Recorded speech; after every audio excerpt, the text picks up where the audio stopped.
just 11 days, state oil companies have silently altered your monthly budget with 4 consecutive price hikes. In New Delhi, petrol has jumped by 2.61 rupees, landing at a stinging 112 per litre. Diesel didn't spare the pocket either, climbing 2.71 rupee to hit 95 rupee per litre. Since May 15th alone, you are paying nearly 7.5 rupees more per litre for both fuels. But while the common man blames local pumps, the real math is being dictated thousands of miles away by a geopolitical choke point, a massive corporate buffer, and an impending economic storm. Today, let's look at the raw stats. Here is the paradox turning heads. Headlines are screaming that India's 3 state oil giants, who control 90% of market, just pulled in a staggering 19,470 crore in profit for the January to March quarter. That is a 41% jump compared to last year. So if they are making tens of thousands of crores, why are your prices going up? Because of a lag effect. Look at the timeline. That profit was booked before the West Asia conflict ignited. The moment the US and Israel took military actions against Iran, the vital Strait of Hormuz was choked off. Global crude oil instantly weaponized, shooting past 110 USD a barrel. Suddenly, same companies went from printing money to bleeding it. Petroleum Minister revealed that OMCs were facing an astronomical 1,000 crore rupee daily loss, or what the industry calls under recovery, to keep fuel prices stable. Thanks to the latest price hikes, that daily hemorrhage has been cut down to about 400 to 500 crore.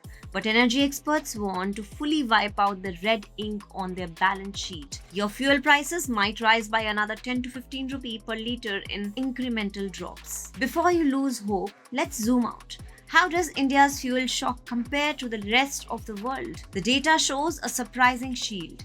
While European Union citizens are struggling under a staggering average of rupees 179 per litre for the petrol and rupees 184 for diesel, India's net increase post-crisis has been held at 7.7%.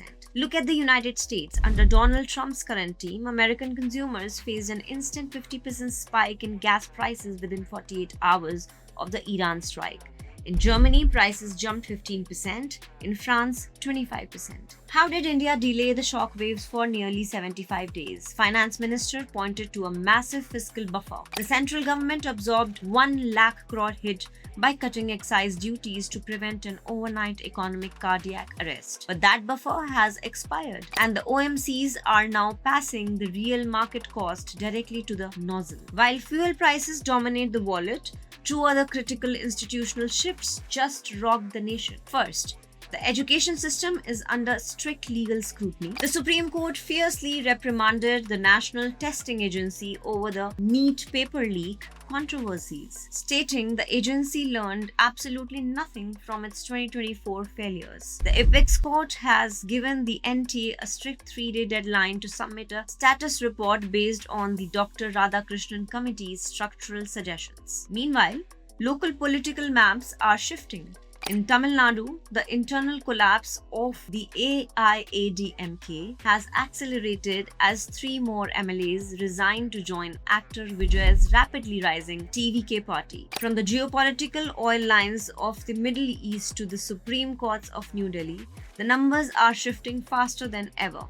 What is the fuel price in your city today? Let us know in the comments below. This is Indu Tyagi and you're watching One Stats. Hit like, share and subscribe for the news that matters.